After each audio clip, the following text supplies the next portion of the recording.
didn't even have enough money to buy the next meal. At the end of his tether, he stole his wife's jewelry and sold it to get little food and pay a few bills. This didn't last very long either. Then one day he stopped in a bar to watch Muhammad Ali beating a boxer called Chuck Weaponer. Now, in spite of the thrashing Ali was giving him, Weaponer kept coming.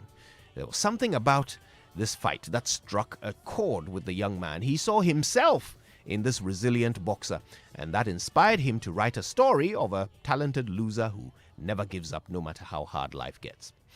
Now, this screenplay immediately attracted the attention of the producers, and they offered him $100,000 for it. At this point, his wife was pregnant. He was still flat out broke. In fact, this time it was so bad that he'd had to sell his dog to a stranger outside a liquor store for $50 just so he could put food on the table for one more day. Now, I wonder what you would do if you were flat out broke and someone offered you $100,000. Well, this guy declined. He insisted he would only sell them the script if they made him play the lead role. The producers were not interested in casting an unwashed writer with a droopy face and slurred speech as the hero of their movie, so they offered him a little more money for the script, hoping that would change his mind about acting. It did not. The producers offered as much as $400,000 for his screenplay, but the man would not budge. He insisted he was an actor and that nobody could play the part better than he could. Finally, the producers gave in, but to protect themselves from financial loss if the movie failed, they paid him just $25,000 instead of $400,000 or even the $100,000 they had originally offered.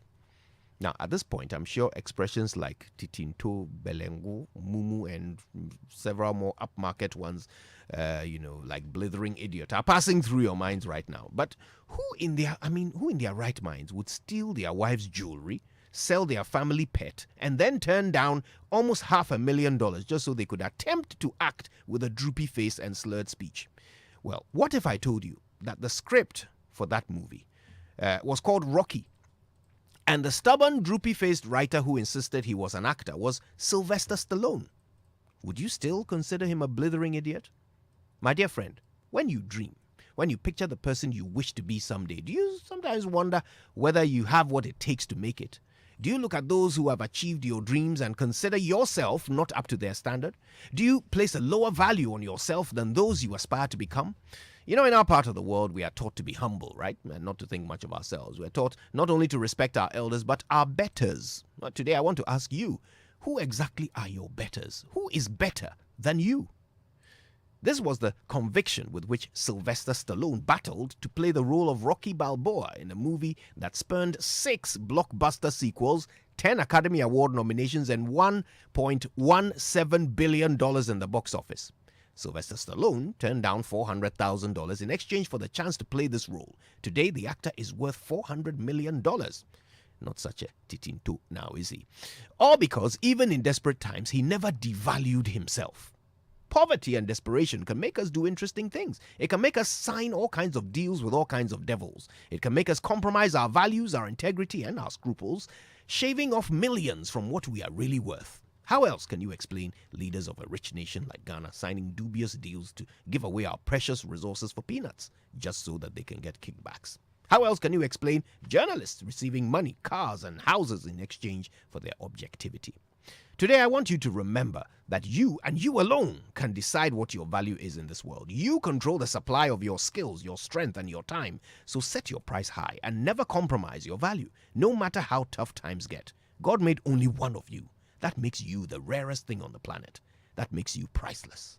Act accordingly. My name is Kojo Yankson, and nobody can be Kojo Yankson better than me.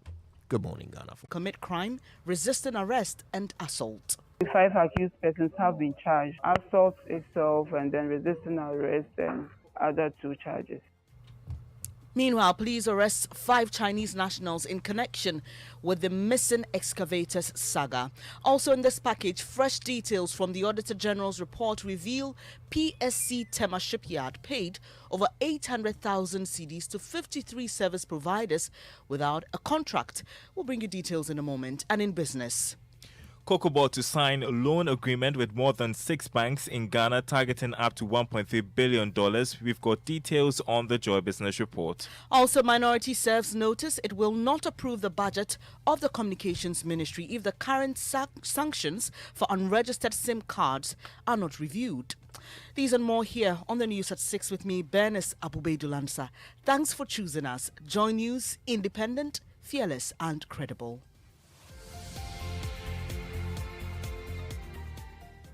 It's a pleasure to have you here. The details now. DCE for Elembele, Kwesi Bonzo, has been charged with conspiracy to commit crime, offensive conduct, assault, and resisting arrest. He was detained yesterday by the police after it was alleged that he organized thugs to obstruct an operation geared at retrieving some missing excavators. Mr. Bonzo has in the last few days been on a warpath with the police in the Western region over excavators seized from illegal miners. Regional correspondent Inathalia Kwansa has more.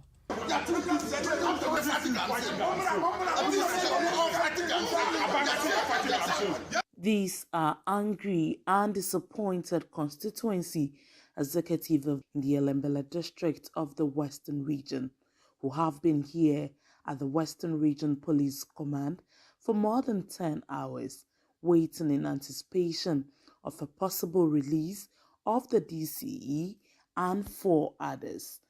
Now, what you the DC, I don't know what you was for fighting. I'm saying, Papa Chill, I put 8 o'clock. You put Tina Hassa. You guys are going to be abundance here. And the party is not what I tell you, the party is not what time for. I'm telling you, local side. If President Kufado thinks his regional executive chairman and regional ministers are fighting, I'm saying he's lying. Is this party worth dying for?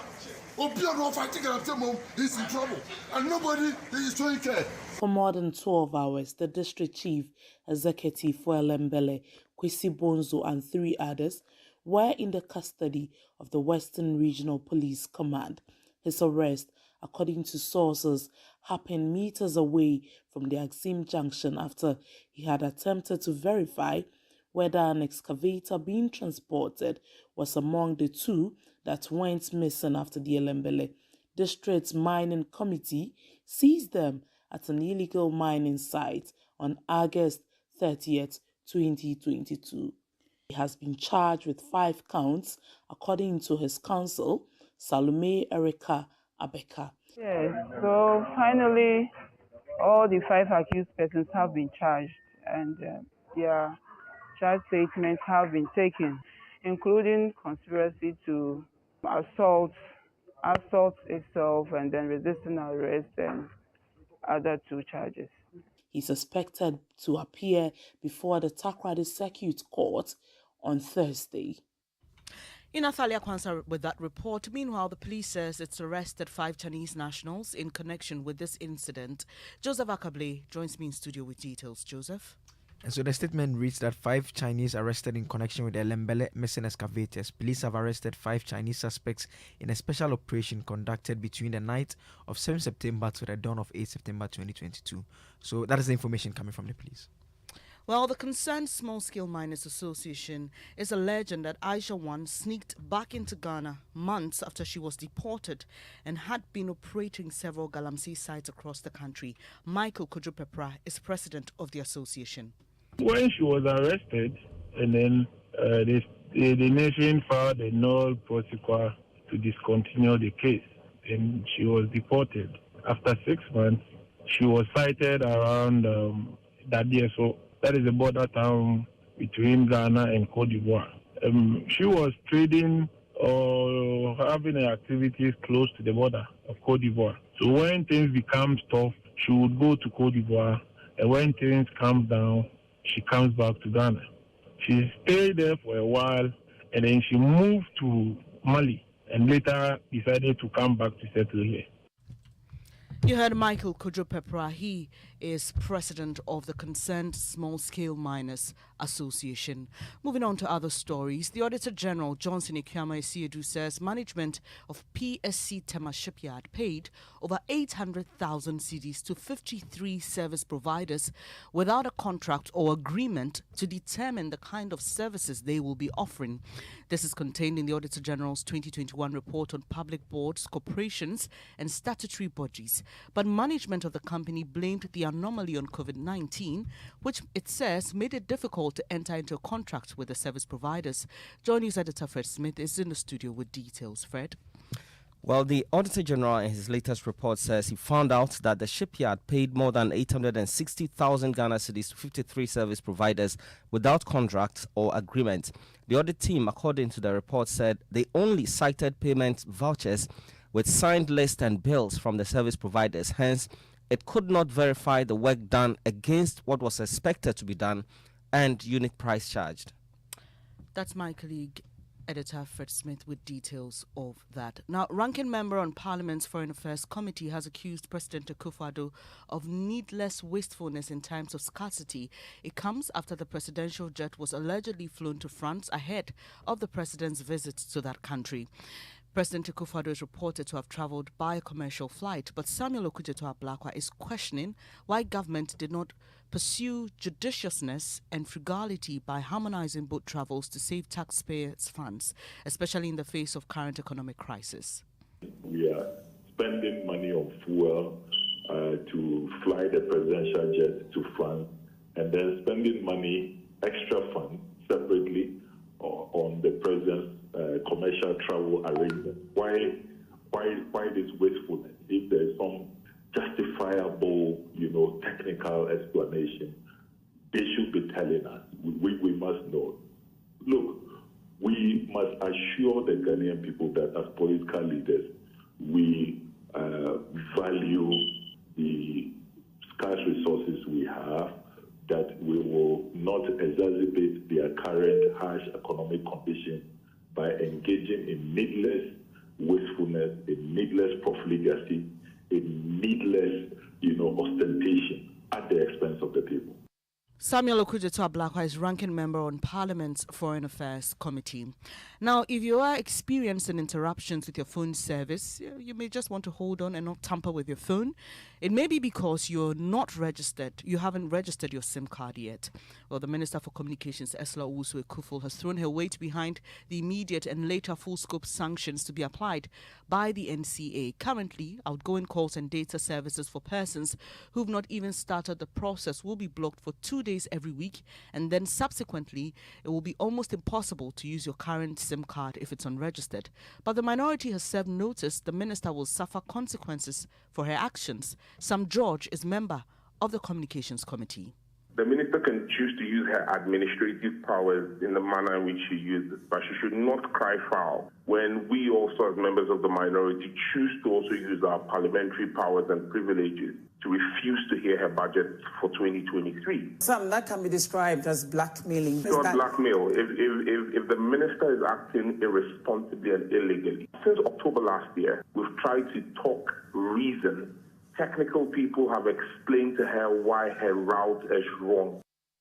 Sam George is member of the Communications Committee of Parliament, and that's how we end this edition of Joy News at 6 with me, Bernice Abubeidu-Lansa. Our top story: police in Western Region slap Elembele DCE with 4 charges, including conspiracy to commit crime, resisting arrest and assault. This is over the missing excavators case. Do log on to myjoyonline.com for more news. Thanks for your company. The Super Morning Show continues.